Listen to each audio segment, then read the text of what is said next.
11ই মে ভারতীয় সেনা বৈঠকে এয়ার মার্শাল একে ভারতীকে এক সাংবাদিক প্রশ্ন করেন যে প্রত্যাঘাতের দরুন ভারত কতগুলি জেট হারিয়েছে এবং সত্যিই কি রাফেলকে ধ্বংস করেছে পাকিস্তান। তার উত্তরে একে ভারতী বলেন যে আমরা এখন যে পরিস্থিতিতে আছি সেখানে আমাদের জানতে হবে আমরা যেটা অ্যাচিভ করতে চেয়েছিলাম সেটাতে কতটা সফল। আমরা কি টেররিস্ট ক্যাম্পগুলি ধ্বংস করতে পেরেছি? উত্তর হলো হ্যাঁ। তাই এই বিষয়ে এই মুহূর্তে এর চেয়ে বেশি ডিটেলস আমরা শেয়ার করতে চাইছি না, কিন্তু এটুকু আমরা বলতে পারি আমাদের সকল সৈন্য সুস্থ মতো ফিরে এসেছে।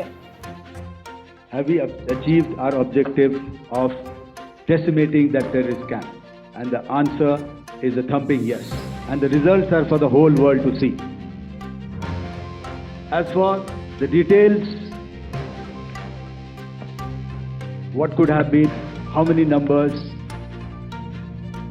which platform did we lose?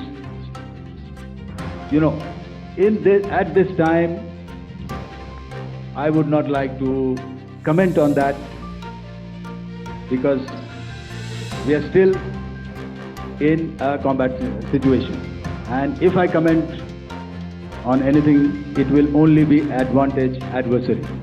So we don't want to give him any advantage at this stage. All I can say is that we have achieved our objectives that we selected, and all our pilots are back home.